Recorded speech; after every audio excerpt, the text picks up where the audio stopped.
আসসালামু আলাইকুম বন্ধুরা।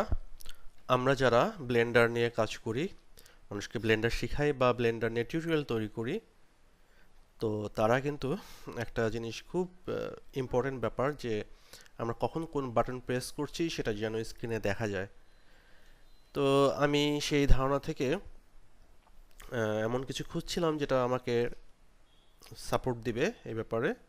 তো আমি জানতে পারলাম এরকম একটি সফটওয়্যার বা অ্যাড অন আছে যেটা ব্লেন্ডারে 4.2 ভার্সনের পর থেকে ওরা এটা বিল্ট ইন করে দিয়েছে, কিন্তু এর আগের ভার্সনগুলোতে এটা ইনস্টল করে নিতে হয়।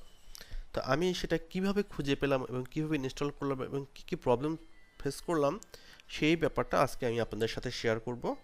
চলুন দেখা যাক এটা কিভাবে আমি করেছিলাম। গুগল ক্রোমে গেলাম। গুগল ক্রোমে যে আমি সার্চ দিলাম ফ্রি স্ক্রিনকাস্ট ফর ব্লেন্ডার 4। তো এখানে আমাকে তারা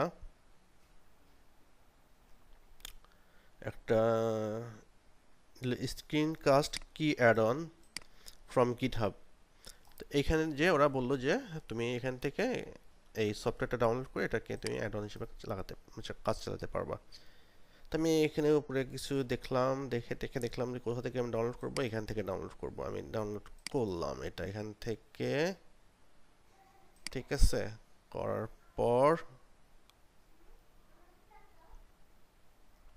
আমি গেলাম এখানে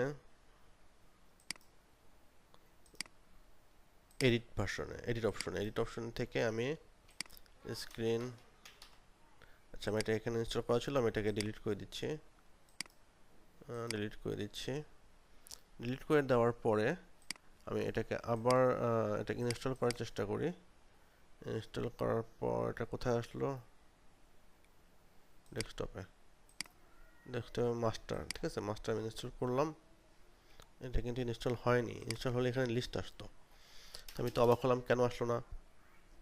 তখন আমি আবার গেলাম এখানে এখানে একটু ঘাটাঘাটি করি, এটা ঘাটাঘাটি করি। তখন দেখলাম যে এখানে আসছে যে কোন ভার্সনটা আমার সাথে অ্যাড হবে। এখানে আমি গেলাম দ্য অ্যাড ভার্সন, এখানে দেখলাম যে কোন ভার্সন।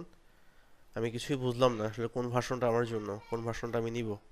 তো আমি কি করলাম, আবার দিলাম যে suitable screen cast version for Blender 4। তখন তারা আমাকে বলল যে তোমার জন্য 3.4 ভার্সনটা for Blender 4 and 4 suitable screen add-ons version 3.4 version 4.2 later of the add-on specially designed for Blender 4.2। ঠিক আছে, তো আমরা এখানে 3.14 যে ভার্সনটা সেটা আমরা ডাউনলোড করে নিব। এইটা আমাদের জন্য ডাউনলোড করতে হবে।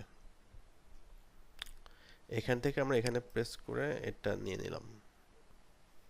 এটা চলে আসলো, এটা দেখে আসছে আমাদের।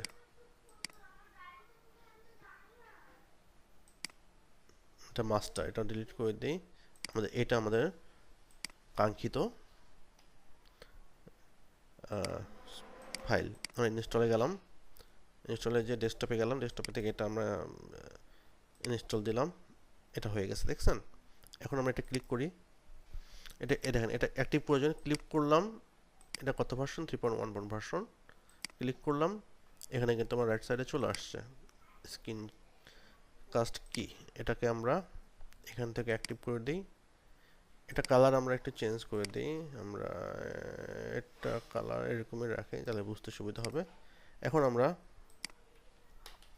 দেখেন মাউস চাপছি, আমরা এইচ চাপ দিলাম। আর ফন্ট সাইজ বড় করতে পারি এখান থেকে। হ্যাঁ, এখান থেকে মার্জিন করতে পারি, কালার চেঞ্জ করতে পারি, শ্যাডো এগুলো করতে পারি। অ্যালাইনমেন্ট কোথায় করতে পারবো, সবই করতে পারবো। কিন্তু মেইন যে জিনিসটা সেটা হচ্ছে আমরা কোথায়, কোন সাইডে এটা আমরা দেখতে পাচ্ছি, সেটা হচ্ছে ফ্যাক্টর। তো এটাই হচ্ছে আমার সেই জার্নি ছিল। আপনাদের সামনে আরও নতুন নতুন টিউটোরিয়াল নিয়ে আসবো ইনশাল্লাহ। আমি মূলত ব্লেন্ডার নিয়ে কাজ করি, ব্লেন্ডারের খুঁটিনাটি নিয়ে আপনাদের সাথে শেয়ার করবো ইনশাল্লাহ। আল্লাহ হাফেজ।